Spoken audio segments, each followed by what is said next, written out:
Okay, so we will start in 1 minute.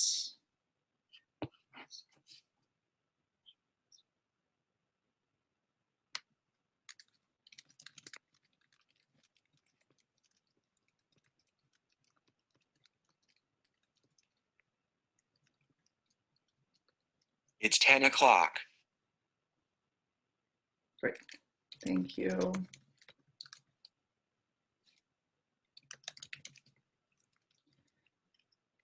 Okay, hello everybody. This is Angel from EPIA. This will be an English speaking webinar, which is an online class. And I'm very excited to see everybody online. We're also live on Facebook, so you guys can see different angles. Right now, you're just gonna see my face on Facebook Live, but definitely if you sign up to Zoom, you will be able to see the slides. And the slides will be available after our session on our website, and our website is www.epiagroup.com. So hopefully you guys will get all the information that you're needing at this very moment. So I'm very excited that we have our accredited human resource CE Director of Education, Mr. Paul Roberts, with us today. And he has been given thousands of CE hours on employer compliance, employee benefits, different laws, SHRM certified classes. So we're very excited and very honored for him to join us today. So without further ado, I'm going to have Mr. Roberts start, and so we can get all the information we can get within this short hour. So Mr. Roberts, Paul. Hey Angel, and hey everybody, and Facebook Live. Thank you for joining us. I'm so excited that we're on Facebook Live. I feel so fancy. Yes. Thank you so much for joining EPA and all of us today to go over our Employee Benefits 411. We will be talking all about the coronavirus and COVID-19, everything that's been going on in the market as it relates to all that, and the new laws such as the CARES Act, the Families First Coronavirus Relief Act. We'll talk about market changes and industry changes, and we'll make sure to get all the questions that you've been asking answered. As Angel mentioned, my name is Paul Roberts, and I'm the Director of Education and Market Development at the Ward & Brown General Agency. Now, Ward & Brown is a back office support and a very tight partner with EPIA. We work together to ensure that all of you have the absolute best information for your health plan. And we, and me personally, work very closely with EPIA to get accurate quote proposals to you, to help with enrollment, help service issues that you guys may have, and of course, provide insight and information on all of the changes in the industry, many of which we will be speaking about today. We are so happy and thankful that you're here today, and we're really, really glad to have you. And today we're going to give you everything you need to know, again, about the coronavirus and its specific implications on employee benefit plans. And we're going to take that special focus on the CARES Act small business loans, which are intended to help employers like you give employees on help employees on payroll and fund their very much needed health benefits. There is a lot to go over because we're also going to be talking about the Families First Coronavirus Relief Act. There have been several new and major federal laws passed and implemented all over the last 30 days. We have a tremendous amount of information that we've collected that we will be going over today to share with you, including information from healthcare carriers regarding their own internal policies related to COVID-19. And I will be going over all of this for you today.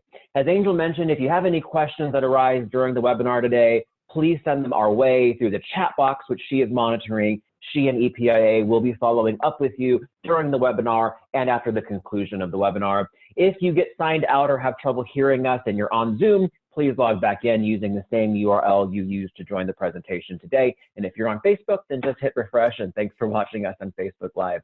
I think that's so cool. For copies of the slides today, as Angel mentioned, they will be available to you on epiagroup.com, as well as some special documents on the CARES Act and the FFCRA, which were hand translated by Angel at EPIA for you, which I think is so incredibly cool. So you'll have all of those documents translated available for you today to download on epiagroup.com. So please check that out.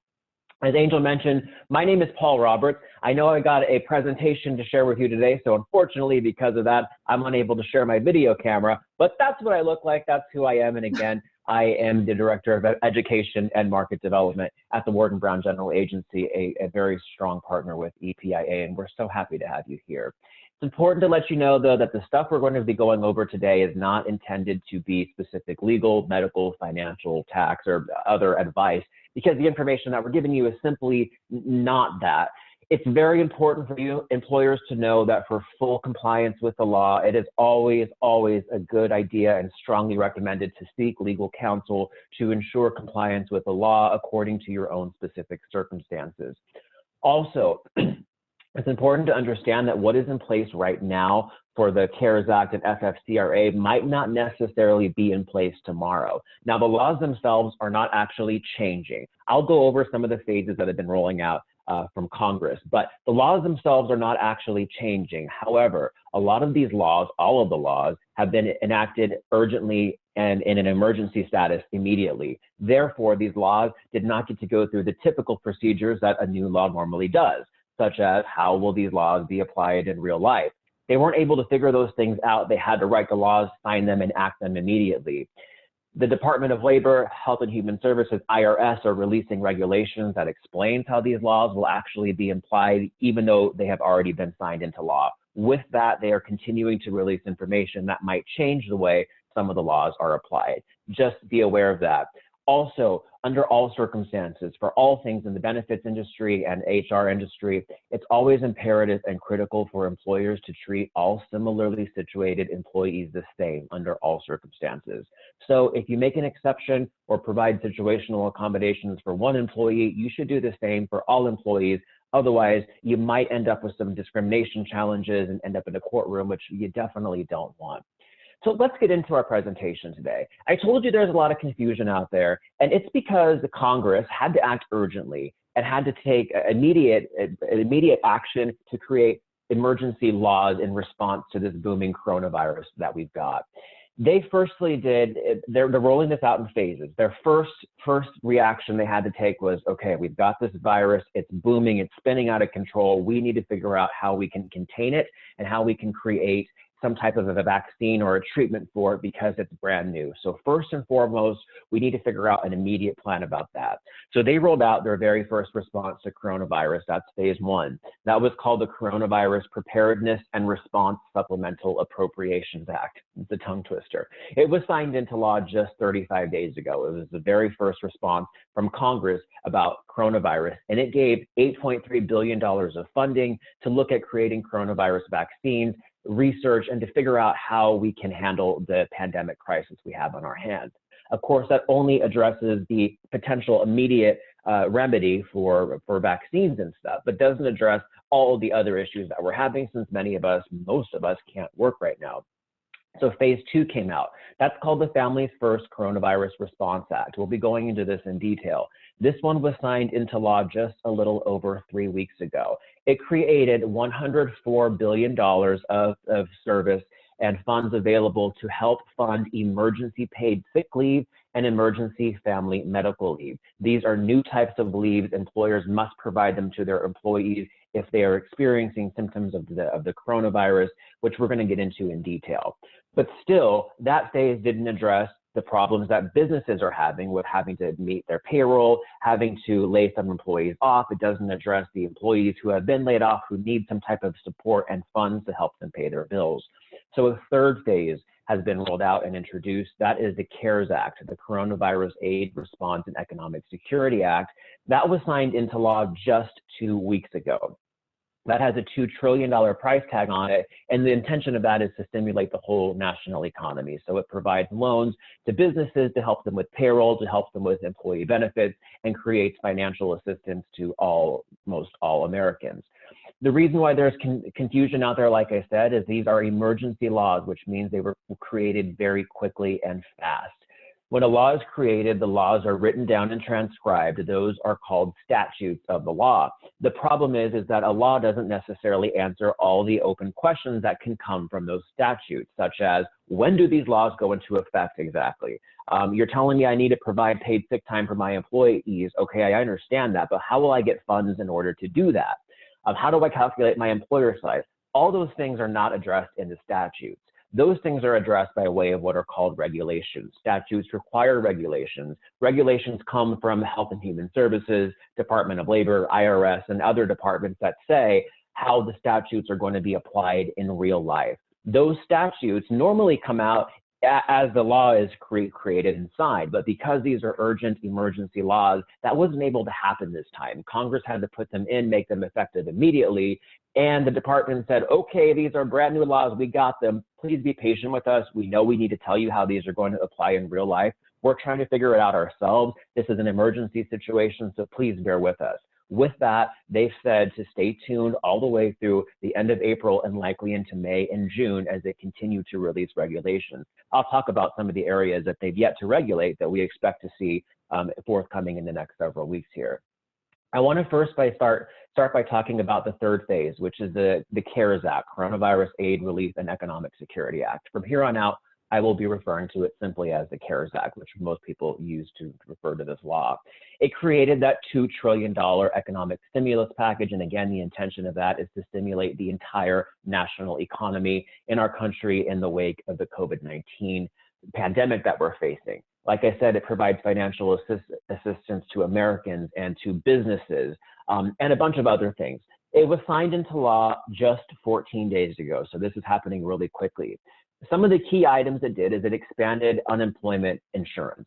It created a new type of unemployment insurance called PUA, Pandemic Unemployment Assistance Program, and that provides unemployment for the first time to self-employed people, independent contractors, 1099 employees, and the gig economy. That is people who are driving for Uber, Lyft, etc. They now get to tap into unemployment that wasn't available to them ever before because of this new law.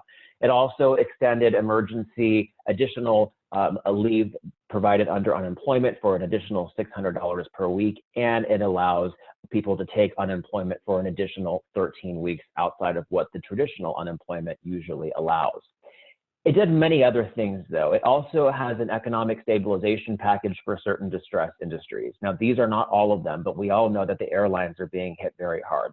There's $25 billion of funding that'll be given to those airlines, passenger airlines, to help them, $4 billion to cargo airlines just to help them keep their businesses afloat, which are critical to our entire globe, but unfortunately are being very impacted by all that's going on.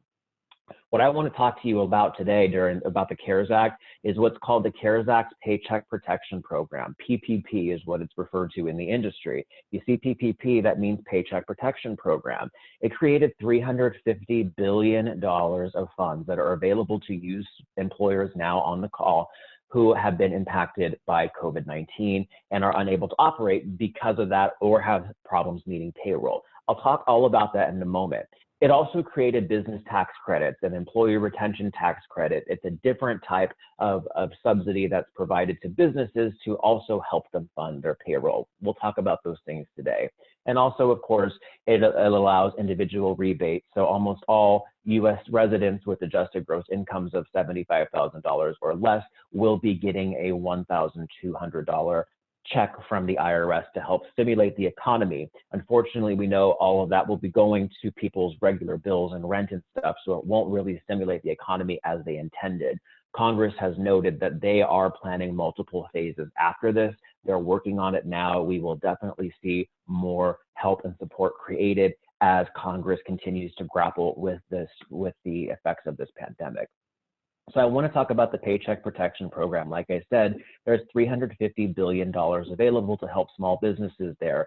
They can get loans. Those loans are 100% federally guaranteed loans, and those loans can be forgiven so long as those loans are used to maintain payroll or restore payroll after the crisis is over. And there are some rules for that, which I'll go over. But again, you can have these loans 100% forgiven if you use them to help fund your payroll, because you need to do so as a result of this pandemic.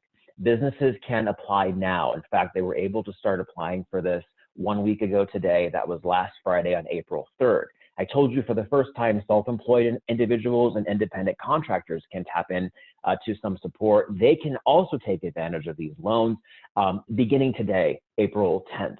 You can apply for these through any bank out there that accepts these types of loans. So Bank of America does them, Wells Fargo, Chase, all the big ones. A lot of credit unions do them. These are loans. They're not coming from the IRS, they're coming from banks, but they are federally guaranteed loans to businesses. You can apply through any bank that's accepting them. Remember though, there is a $350 billion cap, and unfortunately, $350 billion is not that much considering all of the employers who need help with their payroll right now. I heard on the news just 2 days ago that 5 days in from last Friday, already $100 billion of that funds had been accessed. So people are getting that money quickly. Apply as soon as possible. It's widely thought throughout the industry that Congress will expand this and add as much as $250 billion more to this. We're not sure. We're watching it. We'll see what Congress will do. For right now, the cap is $350 billion. The program is available until June 30th, 2020, or until the cap is met. But of course, because about $100 billion has already been tapped into, if not more, in the first week alone, it's widely thought that this will not be available past the end of April unless Congress takes further action, which they likely will. Eligibility for this, if you're a business on this phone and you have less than 500 employees, you are eligible to take advantage of these paycheck protection loans. Other eligibility information, if you are in the accommodation industry or if you are a food services, and if you are in the food services, the 500 employee count rule is applied on a per physical location basis. So if you have many employees working many locations all across the place because you're in one of these industries, for these industries only, the count is evaluated by physical location only, which is a really big deal to franchises and to these food industries. So how do you apply for the Paycheck Protection Program? Well, firstly, you need to fill out the Paycheck Protection Loan application. As Angel mentioned, and I mentioned earlier, you will have copies of our slides today available to you on epiagroup.com later this afternoon. When you get these slides, you'll be able to download them, and this blue underlined link that you see in front of you is a hyperlink. You will be able to click on that in the PDF to take you to the loan application. There are many hyperlinks that will be included in this presentation today. Please click on them to get more information on the items that we're talking about. Firstly, you need to fill out, again, this Paycheck Protection Loan application. It requests some information, but it's a pretty simple application. You also will be required to provide payroll documentation to the bank, business tax returns for the prior 3 years, personal tax returns for owners, 2019 federal returns. There's a little bit more of information, but those types of documentation will be needed to supply your request for support under the Paycheck Protection Program. Also, as an employer, you must provide a good faith certification. A good faith certification is a promise. And that promise that you have to make, you have to certify on good faith, saying that the loan that you're requesting through this program will be used to support your business's ongoing operations because of the uncertainty out there of the current economic conditions, all the problems and stuff that we're having. Furthermore, you have to make that certification and say that the loan that you will be getting will be used to retain your workers, maintain your payroll, or help make your mortgage, lease, or utility payments, nothing else. You also have to say that you don't already have an application with a different bank trying to get a loan for the same thing, and you have to make a good faith promise that from February 15th all the way through the end of this year, you as a borrower will not or have not received a loan for the same reasons that you're applying for here. I told you that the independent contractors can apply for this as well. There's a little bit of different information for them today, but again, they can begin applying for this today. Other information about this loan, which is great to know, there is no personal guarantee that's required to get this loan. You also don't need to put collateral down for the loan. The lender also, the bank that you're going to, will not look to see if you as a borrower attempted to get credit for this and a loan for this, but were unable to if that happened to be a case for you. The loan bank will not even look at that, which is great. These loans are available to businesses, again, with the intention of helping them keep their employees on payroll, keep them funding their employee benefits, and help them with their rent and mortgage and all that stuff. I'm sure you're wondering how much you can take of the loan. Well, loans are available up to 2.5 times the borrower's average monthly payroll cost. The employer can't take more than $10 million of a loan, but it can take up to 2.5 times your average monthly payroll cost. The payroll costs include salary and wages, of course, and if you are an industry or a business that provides cash tips or allows your employees to receive cash tips, those are covered. It also includes payment of paid time off, vacation, family leave, all that kind of stuff. And again, I want to make sure to highlight this for you because it's so important. It does include payments for group healthcare benefits, which includes insurance premiums. These are all your payroll costs. What it does not include is compensation of an individual employee who receives more than $100,000. If you're paying someone who receives more than $100,000, that's great, but you will not be able to include more than $100,000 for the calculation of your payroll costs to figure out how much you're able to get. Again, you're able to get up to 2.5 times your payroll costs. Your payroll costs are listed in front of you today. So a little bit of a closer look. I assume most of you on here are non-seasonal employers, employers that are working normally throughout the year. So again, you would need to take a look at you would be able to get 2.5 times your average total monthly payroll costs incurred for the entire year prior to the loan date, that is 2019. If you are a new employer and just got kicked off in 2020, gosh, we really feel for you. You will be able to still take advantage of this loan, but you do so by looking at your payroll costs incurred for January and February 2020. It's a little different for a seasonal employer, but you've got that information there in front of you if that applies for you. Loan details for this, well, the payments are deferred for at least the full 6 months, for at least 6 months, but not more than 1 year later. The interest rate will be anywhere from 0.5% up to 4% is what the law provides. However, we're seeing banks offer this at an average of about 1% interest rate, which is great. But I told you that loans can be forgiven. Don't forget that. I want to tell you how the loan forgiveness is going to work. Well, you can be forgiven for the loans for the first 8 weeks that you have the loans. Those first 8 weeks of the loan begins the date that you originate your loan, so long as the loan is used for payroll costs.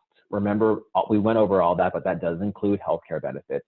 And the funds can be used for mortgage obligations, rent on a leasing agreement, utility payments such as gas, water, telephone, internet, all those things. And of course, as I mentioned, if you have tipped employees, that is included. As long as you use the loan for those things only, the loan will be pardoned for the entire first 8 weeks that you use in order to fund these benefits, which is great. But there was a recent change. Like I said, a lot of employers are running to the banks to apply for these loans. They've been overwhelmed and inundated with the traffic that's come through there.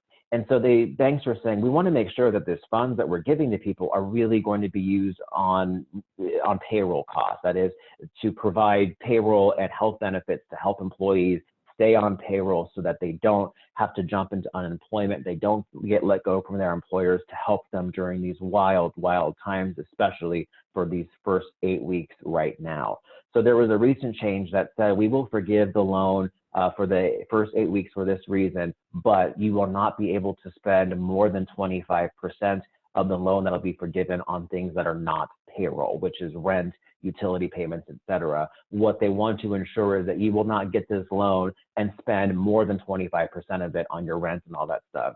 It of course does provide a little bit of help for your rent, but it is intended to be used as a paycheck protection program to help protect the paychecks of your employees. I told you though that the loans can be forgiven, but they can also be reduced. The only time that the forgiveness can be reduced for the first 8 weeks is if the employer has a reduction in the number of employees at the organization, or if they have a reduction of more than 25% in wages that are paid to the employees. There is the calculation in front of you right now. It looks a little bit overwhelming. The U.S. Chamber of Commerce created a 4-page document, and I know it sounds intimidating because it's 4 pages, but I promise it's a very simple and easy read. It explains all the things that we're going over now and includes these calculations in detail. And again, we really, really want to thank Angel, who went through and hand translated this document for all of you and your employers out there that you work with that need this information, which is great. So it's available to you exclusively from EPIA, translated, available to you. Please check it out. It gives all the information on the things that we're talking about today. A lot of employers are asking, well, what happens now that I have this loan? Can I bring employees back? Can I restore their wages now that I have this available to me? Yes, you can. The reductions in employment and wages that occur between February 15th through through April 26th of this month will not reduce the amount of loan forgiveness if and only if by the end of June, you as an employer have eliminated the reduction in employees or the reduction in employees' wages, which is great. Now that we talked a little bit about the PPP, the Paycheck Protection Program, I want to talk just a little bit more about some of the changes the CARES Act has made. This one is the Employee Retention Tax Credit. This one is a tax credit. It's different than a loan that you would get from Wells Fargo, Chase, et cetera, that we just talked about. This tax credit is designed for the same purpose, that is to encourage businesses to keep employees on their payroll. This again is a tax credit. It is fully refundable. The amount that's available to employers is 50% of up to $10,000 in wages paid to employees by the employer. I know that sounds funny. I don't know why they worded it that way. That means up to $5,000 per employee is available. That does include qualified health plan expenses, just like the loans we talked about, and it includes for wages paid between March 13th and the end of 2020 this year. This one, unlike the last one, is available to employers of all sizes. The Paycheck Protection Program loans, again, are only available to employers that have less than 500 employees. This one is available to employers of all sizes. The exception, though, is that you as an employer can only choose either the Paycheck Protection Plan program loan or this Employee Retention Tax Credit. The Paycheck Protection Plan, PPP, is usually and almost always a more lucrative, better deal for employers. However, if you decide this one is the better for you, that's okay, that's great. You have the option of taking either. If you take this Employee Retention Tax Credit, unfortunately, you will not be able to get the PPP loan, and vice versa. If you take that PPP loan we just talked about, you will be unable to get this Employee Retention Tax Credit. Again, you will be able to qualify for this if one of two circumstances are true. Number one is that your business is either fully or partially suspended because of the government orders due to COVID-19 saying we need to shelter in place, we need to close non-essential businesses, etc. Number two, if you as an employer have gross receipts that are less than 50% below the comparable quarter in 2019, you are also eligible to tap into this Employee Retention Tax Credit. How do you get this credit? From your employees' paychecks for the amount of the credit.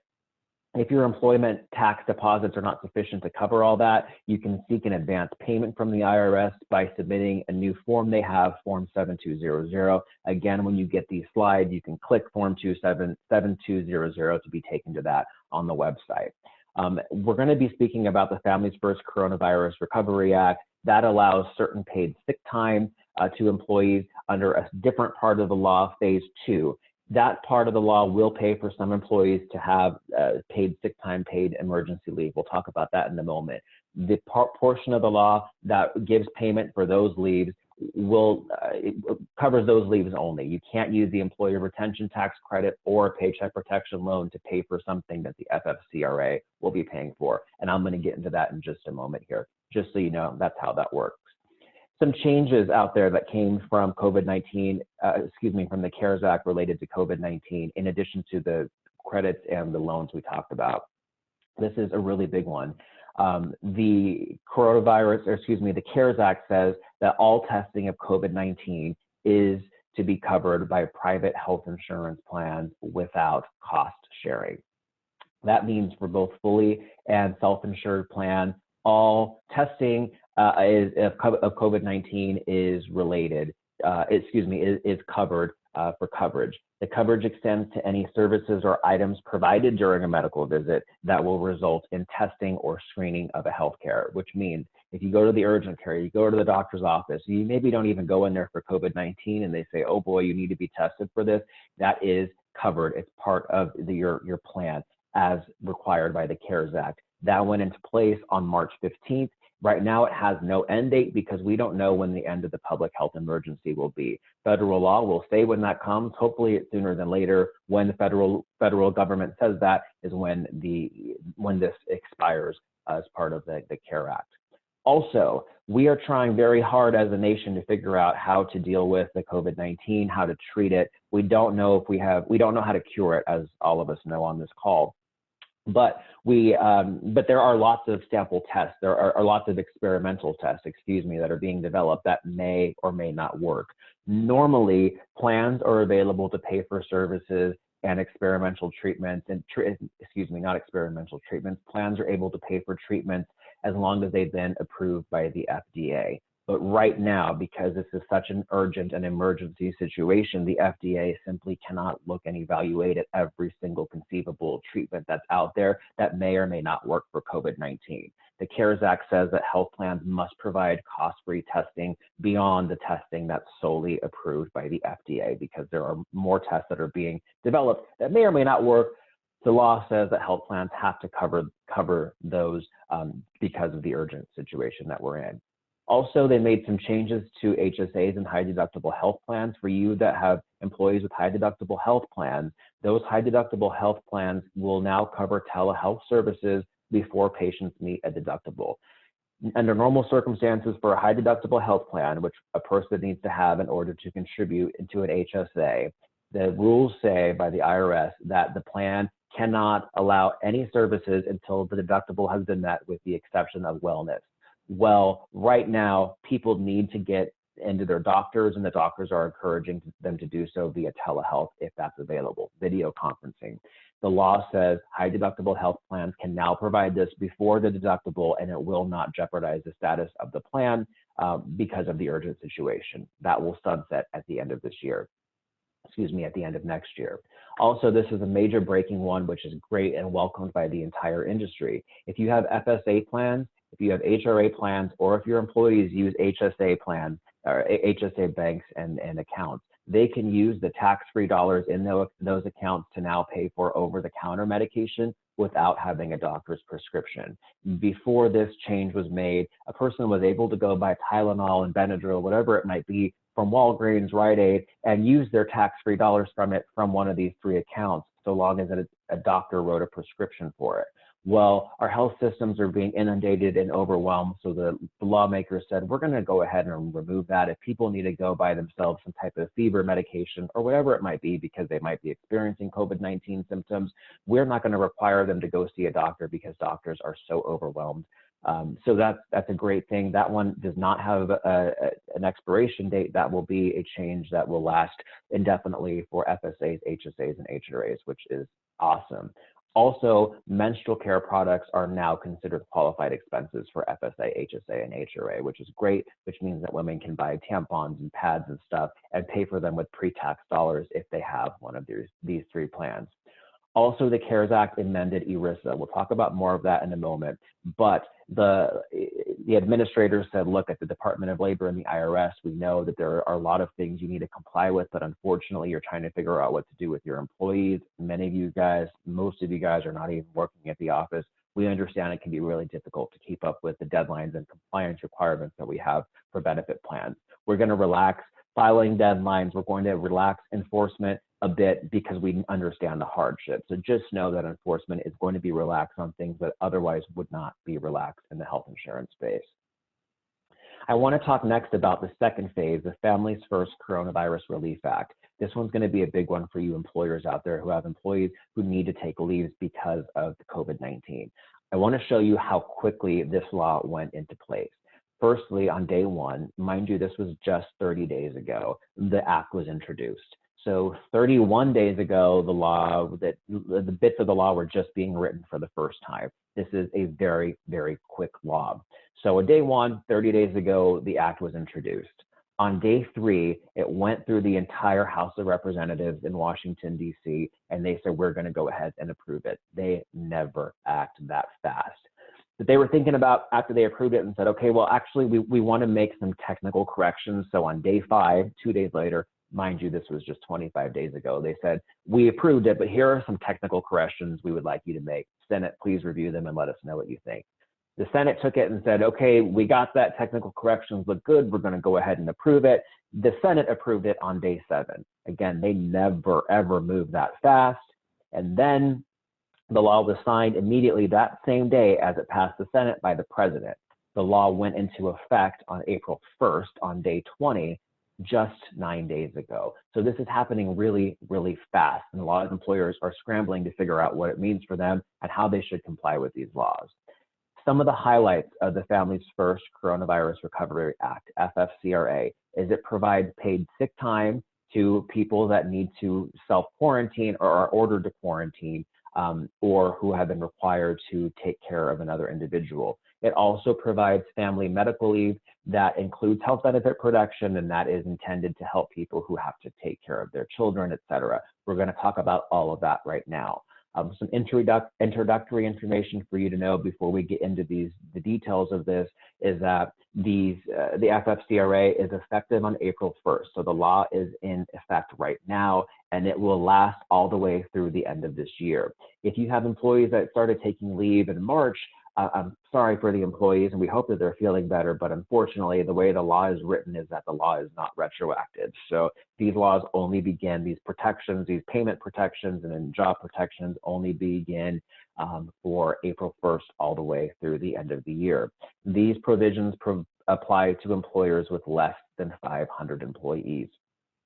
Why is there so much attention to this? Well, as you know, the federal government had never ever mandated to you as an employer that you need to require that you must provide paid sick time to your employees. Now, we know in California there's a different state law that does require employers to provide minimal sick time for California employees, but the federal government had never made a mandate ever that said you need to provide paid sick time to your employees. You got to pay payroll when they're not working for you because they're sick. That's a new law from the federal government. Also, the federal government has never ever said that you need to pay your employees who now need to take a medical leave because they need to care for somebody or for themselves. That had never existed before. FMLA out there, as most of you know, does exist, and that came from the federal government. That is still very much a federal law, but FMLA does not require employees to be paid while they're on leave. It's simply a job and benefits protection. So the mandates of this nature are brand new from the federal government, which is why there's so much attention and so much confusion. So the mandate provides one of two things. The first thing is emergency paid sick leave. This one must be provided to all employees, including employees that started just yesterday. The employers who are subject to FFCRA must provide 2 weeks of paid sick leave. That must be paid at the employee's regular rate of pay when the employee is unable to work or telework. Very important to understand. It's when they're unable to both work or telework. Because the employee is quarantined either due to a government order or by recommendation of a healthcare provider, or if they're just not feeling well and they think they might have COVID-19 and they're trying to seek a diagnosis, all of those reasons are covered under this leave, and all employees must be allowed to take 2 weeks of paid sick leave at their regular rate of pay for those reasons.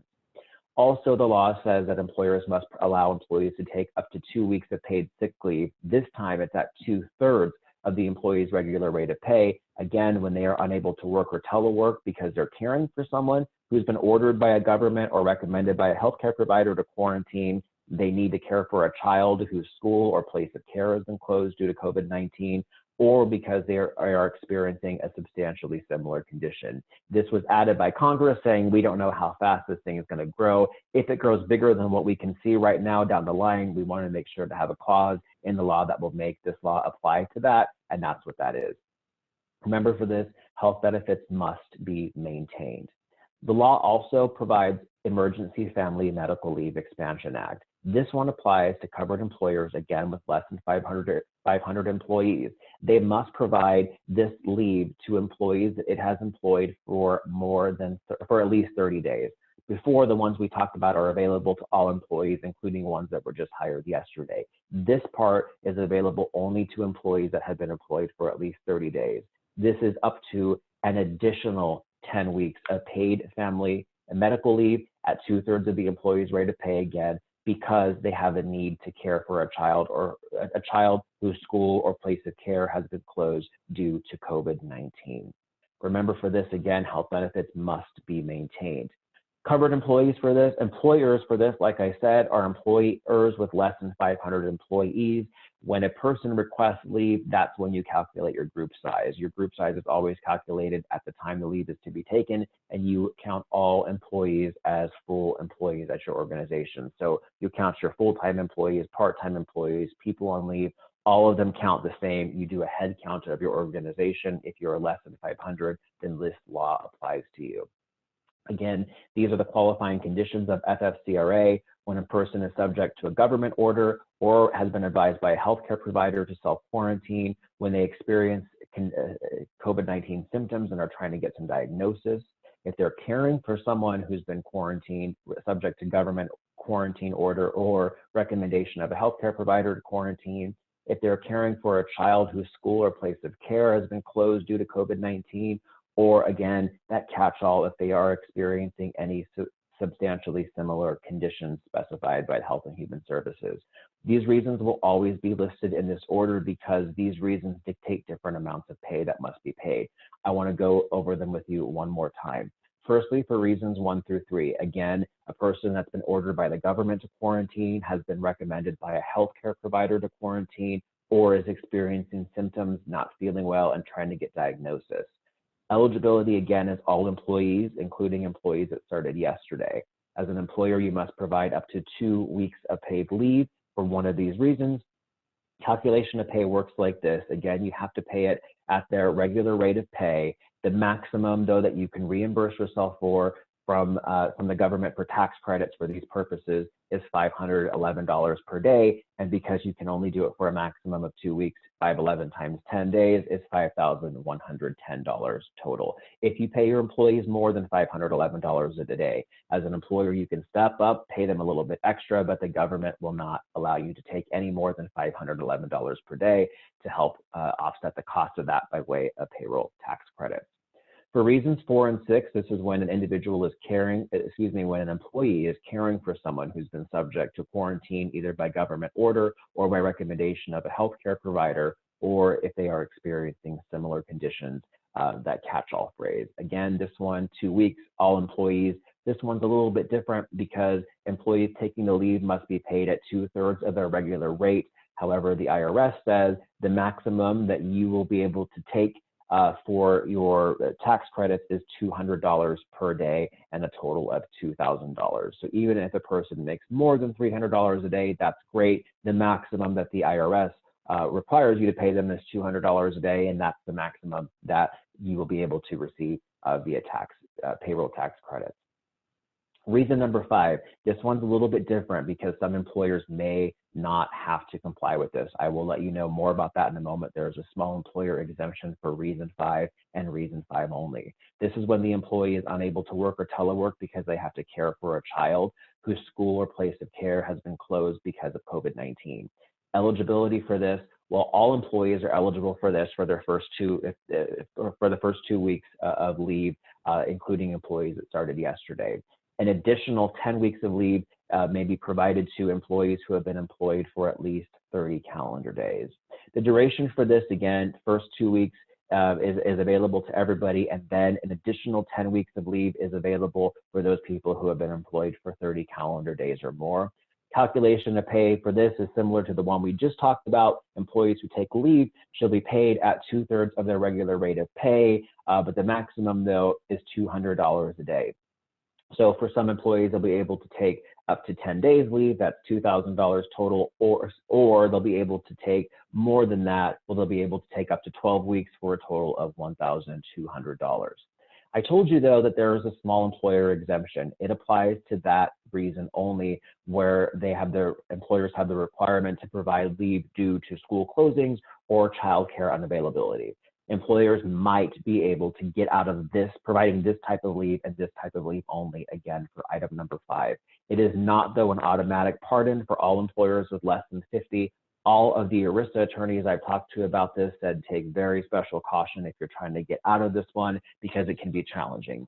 The government says that businesses can be exempted from this reason only, again, if you're under 50 employees, if that leave is requested for that reason because they need to care for a child whose school or place of care is closed or child care provider is unavailable due to COVID-19.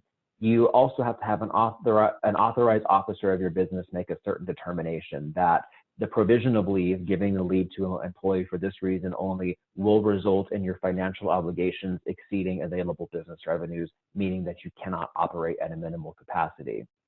You also have to state that the absence of the employee who is going to be taking a leave will provide a substantial financial, health, or operational risk to the organization.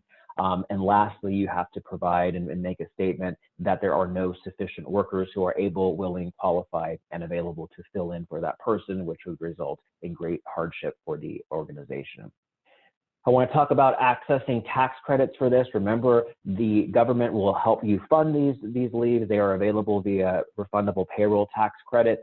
You can use the funds that you've retained to pay the IRS and use them for these services. Again, if you don't have enough to cover that, you can fill out IRS Form 7200 to get money forwarded to you. Employers are not allowed to discriminate against employees because they're requesting this leave. The Department of Labor says, hey, we know that it's difficult to understand this. We are going to not enforce all this stuff very hard at all, as long as you're making a good faith effort to do your best to comply. That will remain all the way through April 17th. But on April 18th, we're going to be a little bit harder about enforcement because this is so important. There is a model notice that you are required to give to your employees. Right now from the Department of Labor, it's been printed and is available in both English and Spanish. However, Angel translated this for you so that you can use it for your employees and everyone working at your organization. It's required for you to distribute this, which explains all we talked about with the FFCRA in pretty clear detail. Other things to know about FFCRA: you can't require employees to use paid time off before they use their FFCRA leave. You can't require employees to find coverage for them, etc. Also, remember that employees are entitled to continue their health coverage during those FFCRA paid leaves. If a person who is an employee is in a waiting period, if they're waiting to be eligible for benefits and they need to leave for FFCRA reasons, that's okay. They will still meet their waiting period while they are on leave for this reason only. Also, FFCRA, this is really important to understand, does not protect employees from employer actions such as layoff that would have happened regardless of whether the employee is taking leave. So that means if you need to close your work site and someone is on FFCRA leave, you are able to do so compliant with the law, but you need to demonstrate that the employee, again, would have been laid off either way, even if she or he had not taken leave.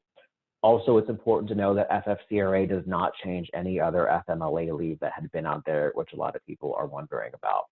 There are special documentation that's required from the Department of Labor and the IRS when they request a certain leave. You need to state what the reason is, the employee's name, the dates that are being requested, all that stuff which is in front of you. You can read more in detail. You'll need to collect documentation.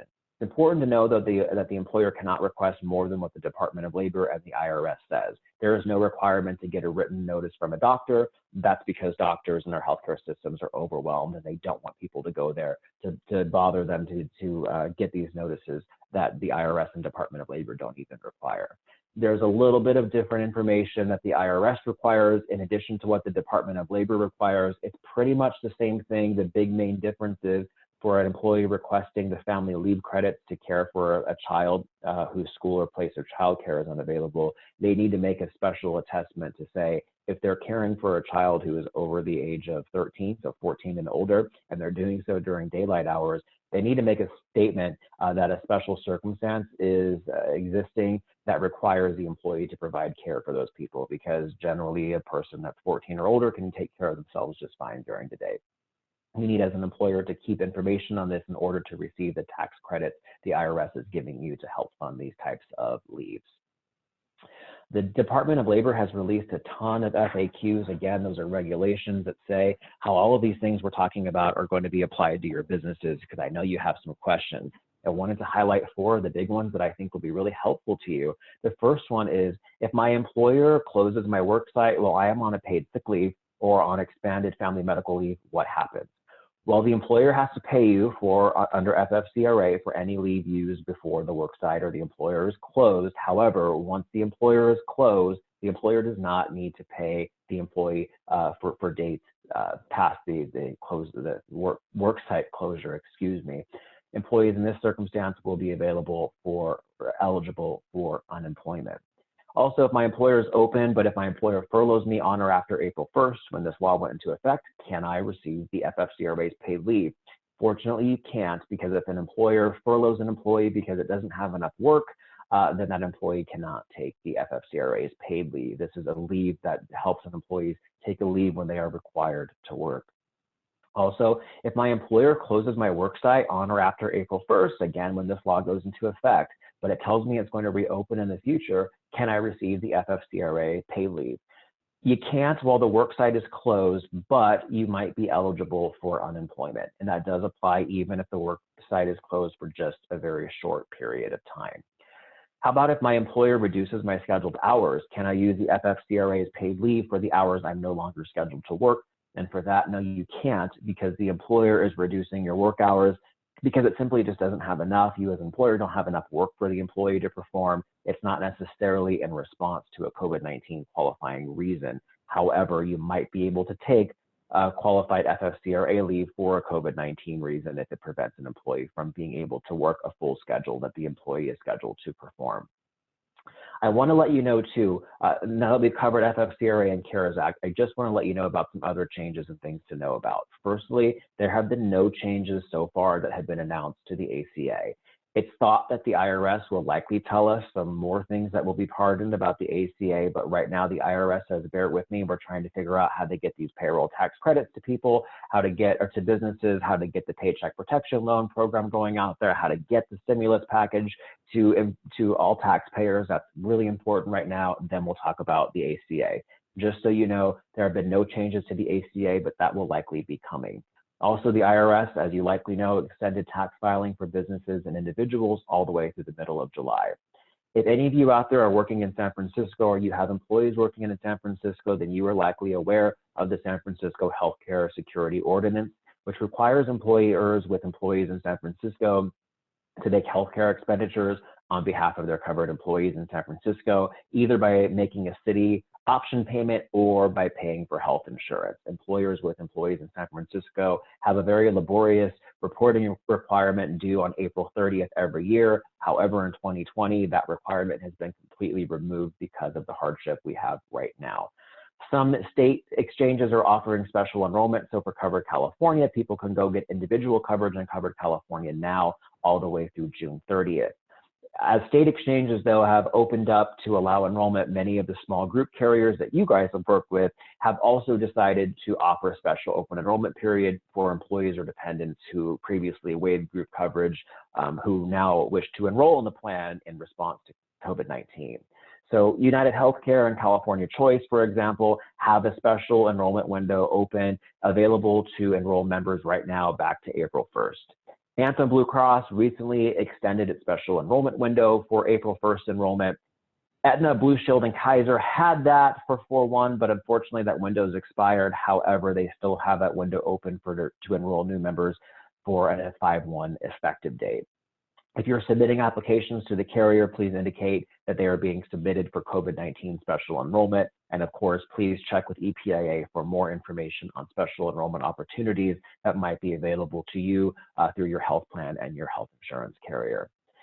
A lot of employers are asking, what can I do about employees who have been furloughed, laid off? Do I need to offer them benefits? Are they eligible to continue? What might that look like? I want to talk a little bit about that, but before I do, I firstly want to talk briefly about ERISA plan documents. ERISA is a federal law that's been in existence since the mid-70s. ERISA applies to all employers that have health benefit plans. There is no exemption for small employers. Yes, this applies to employers that even have just 2 people on payroll, as long as they have at least a group health benefit, as long as they sponsor, a group health plan. It says, ERISA law says that health insurance plans need to have instruction manuals. You need to be able to tell somebody how the health plan works, what happens with regard to eligibility, if someone loses eligibility for a plan, when will they be offered COBRA, are they offered COBRA, how does that work, etc. ERISA says all employers with group health plans need to create these instruction manuals. Those instruction manuals are called ERISA plan documents, ERISA SPDs, ERISA RAPs.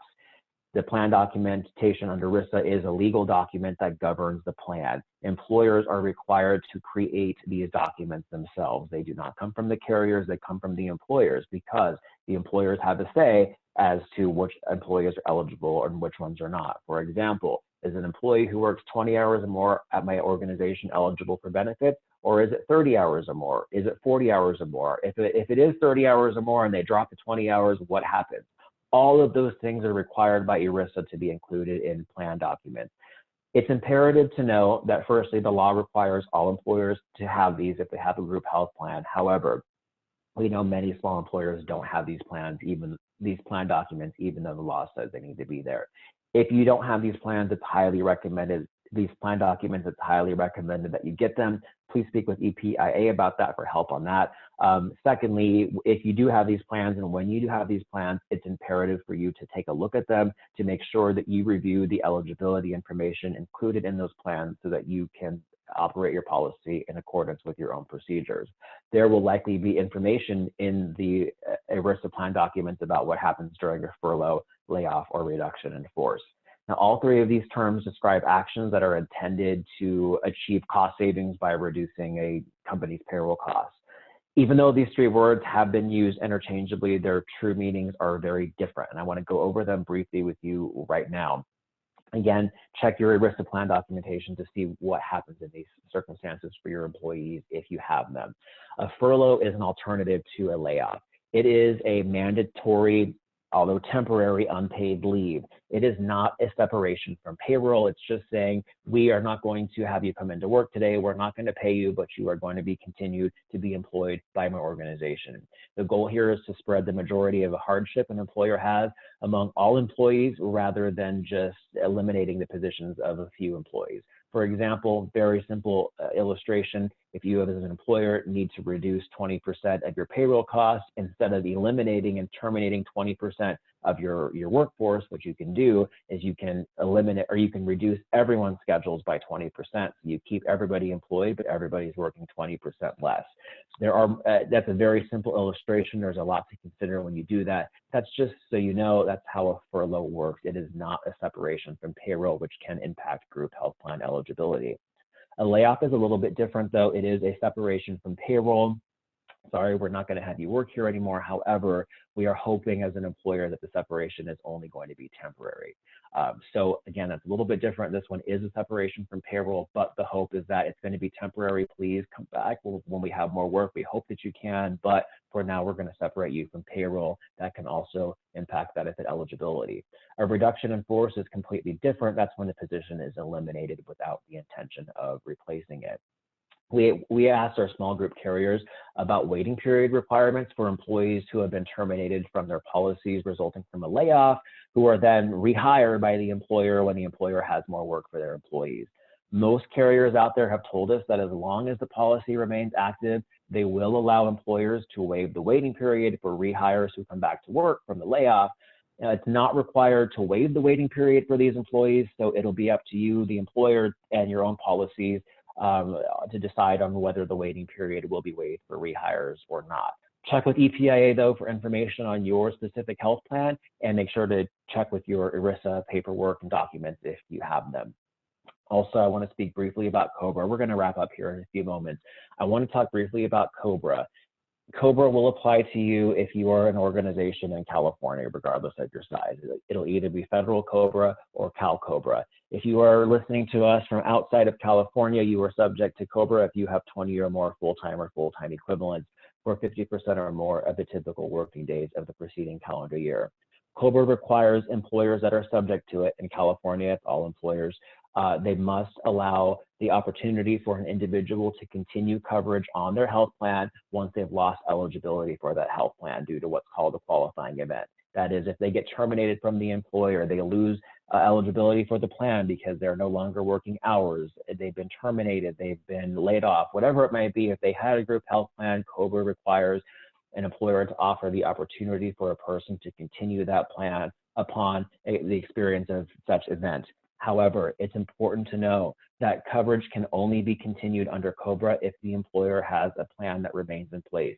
If you as an employer say, we just cannot sponsor this plan at all anymore, we're going to let the whole thing go, there will be no COBRA options for any employees or any current COBRA participants because there is no group plan for them to continue on. So be aware COBRA is a factor unless, again, there is no employer plan at all, then there is no plan for a person to continue on under COBRA, and that is completely compliant with the law. If you're unable to pay your premium, generally the health insurance carrier is in legal compliance to terminate the policy for non-employment.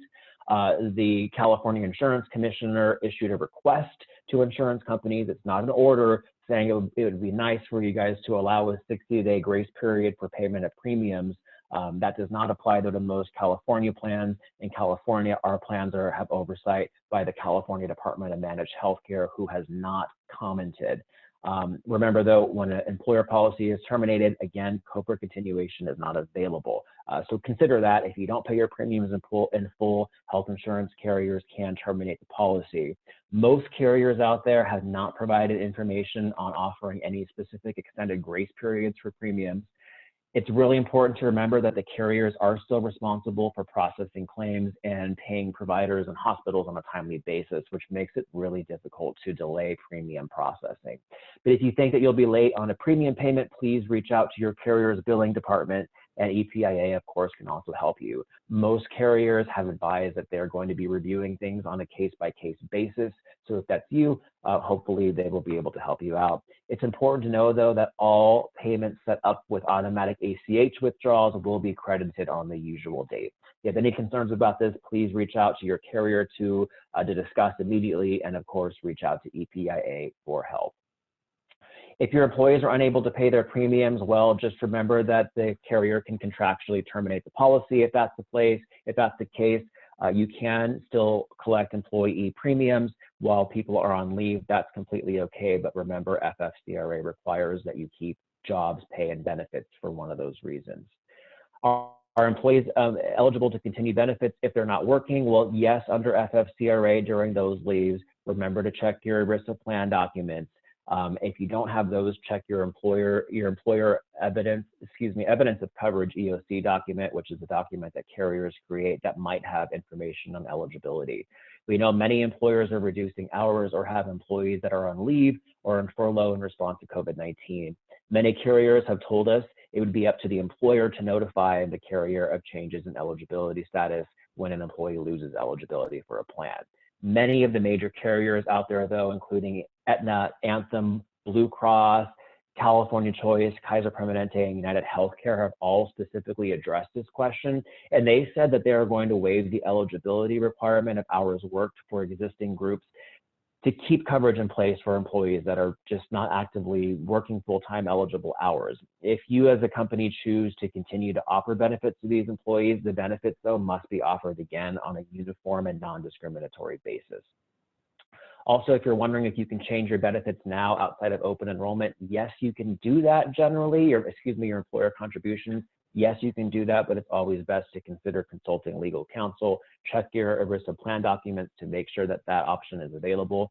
When you do that, it might create mini open enrollment for employees. That's because you as an employer are saying, we are changing the amount of funds we're giving you for your employee benefit plans, which might change the affordability for you. So because of that reason, it generally will create a mini open enrollment for your employees. However, it's important to check with the carrier to see how they're handling all those things, which EPIA can help you with. It's important to know that when you make changes to your contribution outside of open enrollment, there are generally special notifications required under both ERISA and ACA. Those ones still apply. However, they've indicated they will be more relaxed on those things. Just be aware that those are still out there. Lastly, this is the last thing we're going to go over for this. I know a lot of you are wondering if employees can change their plans now, or can they make changes in their FSA elections. Firstly, we want to let you know that if your employees are making their benefit payments on a pre-tax basis, those elections they've made, because they're paying for them on a pre-tax basis, are generally not revocable. You can't change them, and that's due to an IRS rule. However, the IRS says you can change your benefits contributions if you're paying with pre-tax dollars, if you have if you experience certain events. One of those events is a significant cost change in coverage. Many attorneys out there believe that this COVID-19 is creating what's called a significant cost changes in coverage, which likely means an employee can change their plans. Remember, these are IRS rules. The IRS has not regulated on this. However, they've indicated they will be more relaxed on this. Just be aware that's how it sits right now. If your employees are funding their benefits with post-tax dollars, there's no requirement that employees can't change them throughout the year. So just so you know, for that, that's an easy one. Yes, they can change. Just be sure to check your ERISA plan documents if you have them. We know many carriers out there are allowing a one-time review to downgrade the employer plan offering in order to help reduce the cost for employees to submit employee-level plan downgrades.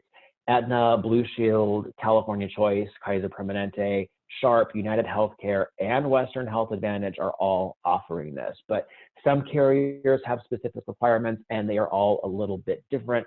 Check with EPIA for information. They will help you on this. I really want to thank you for spending this hour with me and EPIA today. We want to let you know that we are here for you. We're so grateful that you could be here. EPIA is so proud and proud and glad to provide a service to you, all of our trusted employers that we get the opportunity to work with. It's been a pleasure to be here with you, and I'm going to hand it back over to Angel today. In the meantime, we wish you the absolute best health and wellness, and again, want to express our gratitude for you being here with us today. Angel, back to you. Thank you, Paul, for your very detailed and well-informed information. So I'm actually receiving some questions. Do you have some time for Q&A? Just a short 5 to 10 minutes. Sure. Okay, awesome. So I will do my best. Yes. Awesome. Thank you so much. So I collected a lot of questions.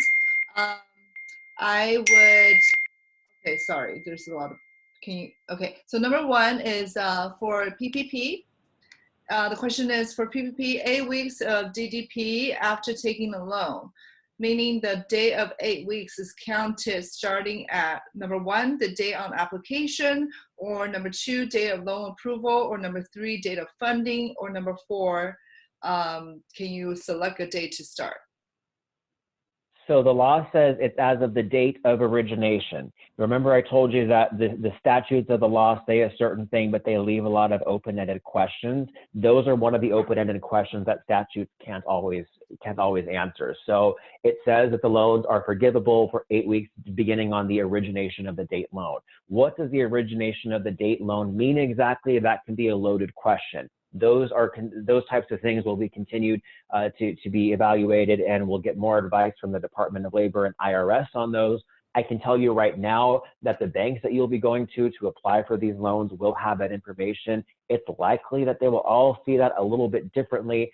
I'm not aware of any guidance that's been provided on that yet. However, I've given many of these webinars the past couple of days, and fortunately and unfortunately, regulations are coming out so quickly. Regulations could have come out right now while we were talking about this. So it's a moving target. They will clarify those things. But right now, the law says that loans can be forgiven for the first 8 weeks as of the origination of the loan date.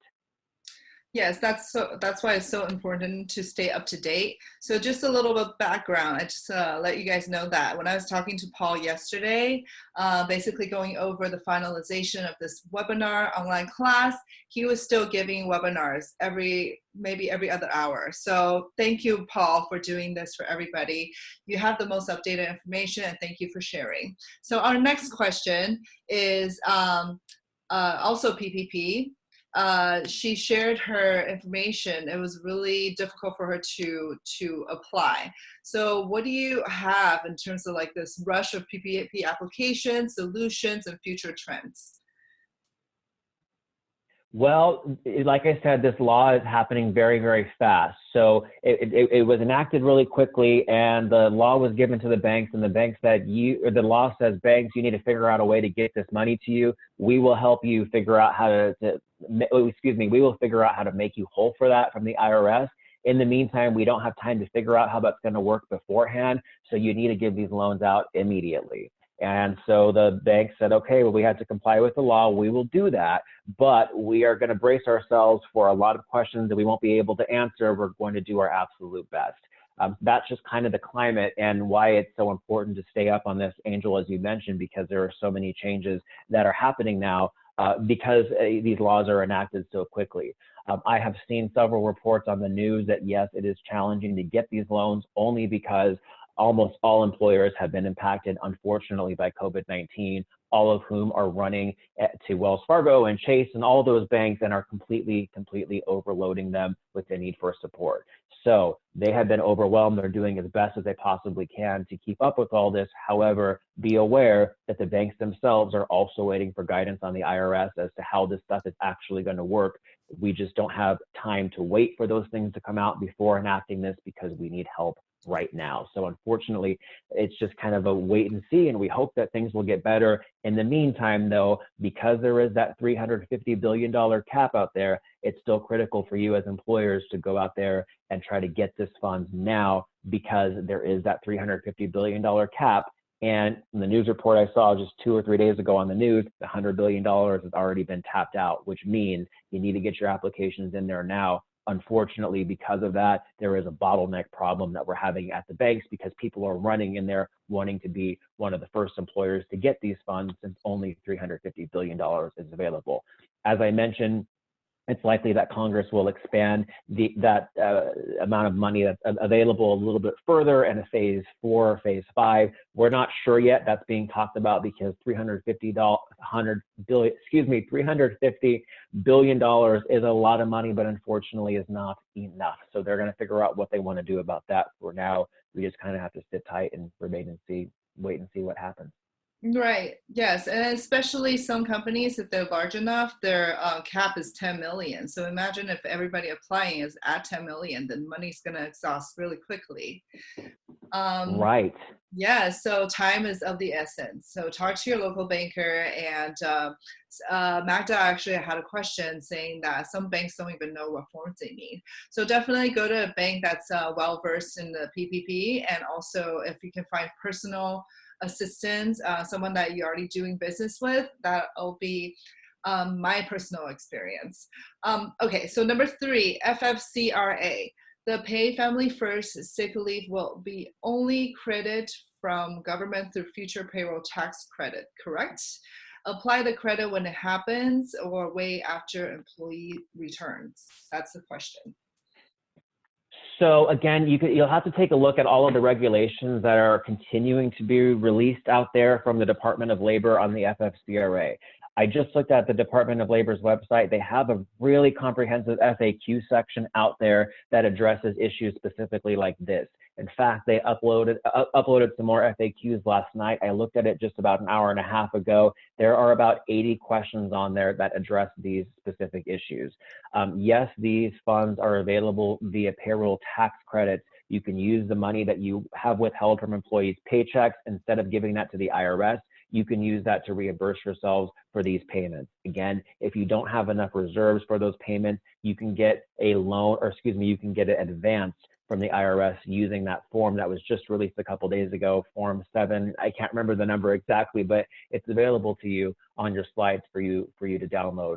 The IRS says the funds are available right now. You can use the dollars that you would have paid to the IRS to fund that. And again, if you don't have the funds available, which we know many employers don't have, the IRS says, let us know, fill out this form, we will get them to you as soon as possible. The IRS has said they're doing everything in its power to get those to employers as soon as possible, but it can take anywhere between 1 to 2 weeks is what they're saying. Of course, this law is brand new. It hasn't even been around for 1 to 2 weeks yet, so we're not sure how quickly the IRS is really going to be able to deliver on that. Right now, all we know is that they're saying if you need money advanced to you, they will get it to you within about 1 to 2 weeks, and to please be patient in the meantime.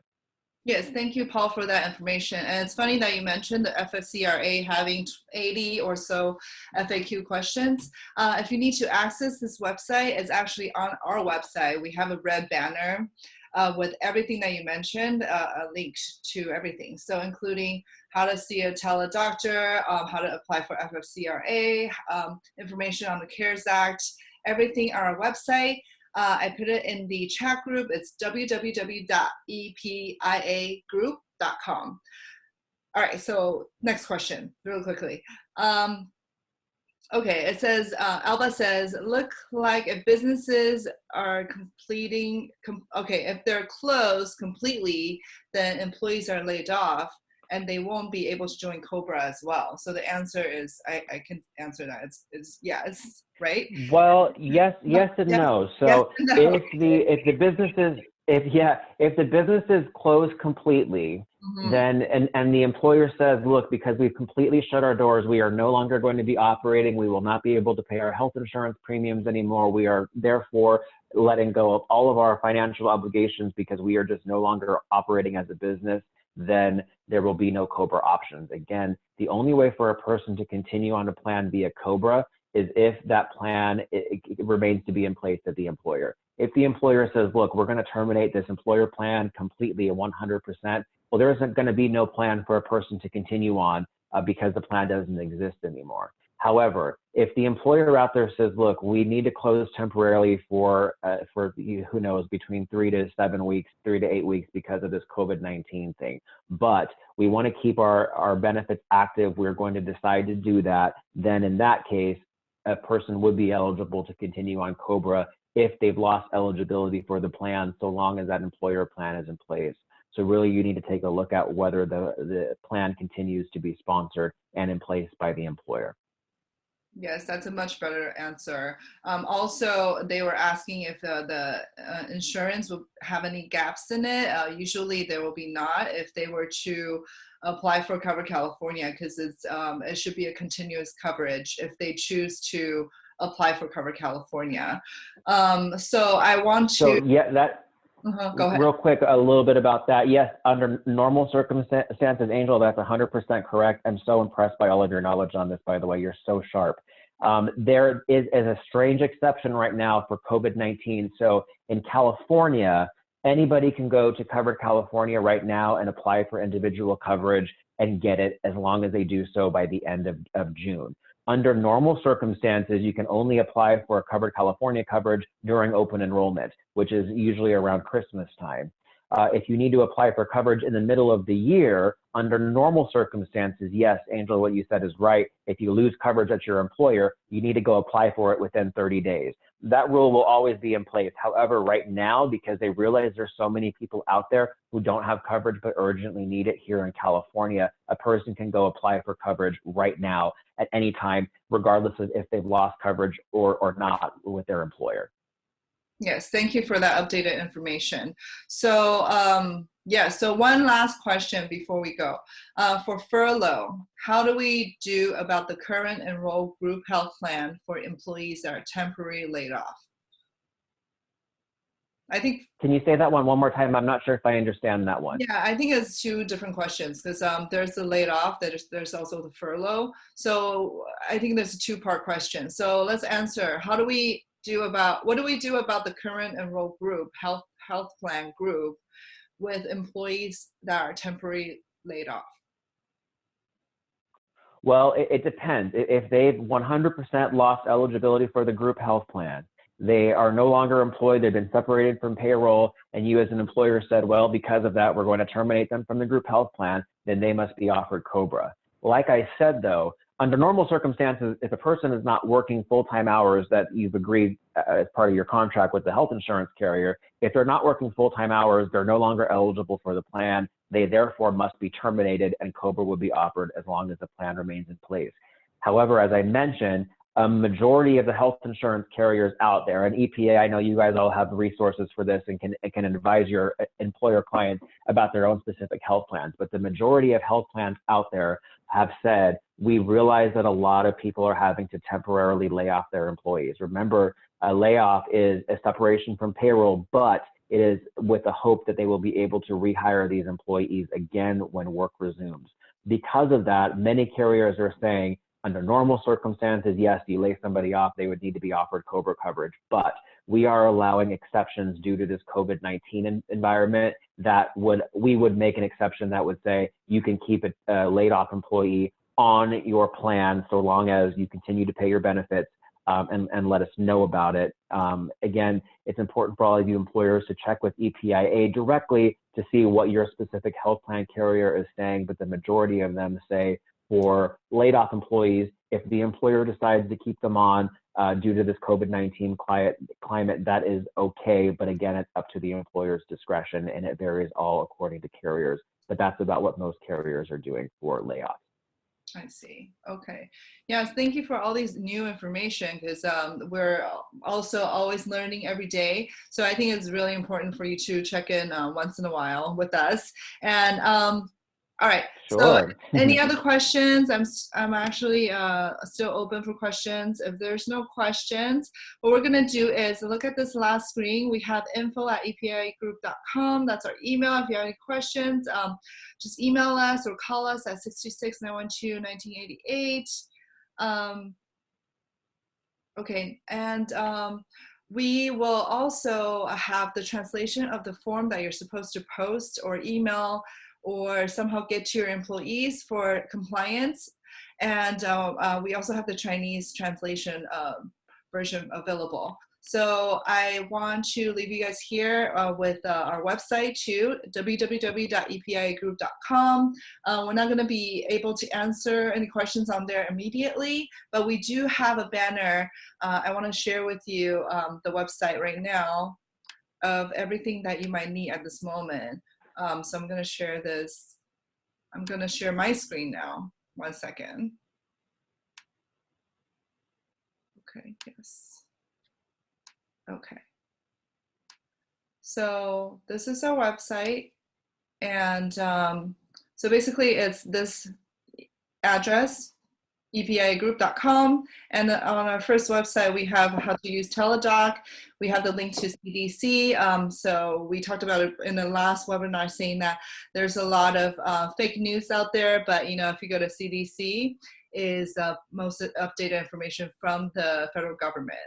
And like Paul was saying, that if you're losing coverage and you need to apply for Cover California, this is actually the link to send us your information so we can send you a quote immediately. Also the SBA loan assistance website, the PPP program, and also information on the CARES Act. So with that said, I'm going to end our online class right now, and thank you so much for Paul's information. We really appreciate your time. I know you're super busy, so let's give him a round of applause. And, thank you. Yes. It's been my pleasure. Thank you Yes. very much, Angel. Thank you so much. All right, I will see you guys later. Thank you so much. Be well, everybody. Thank you.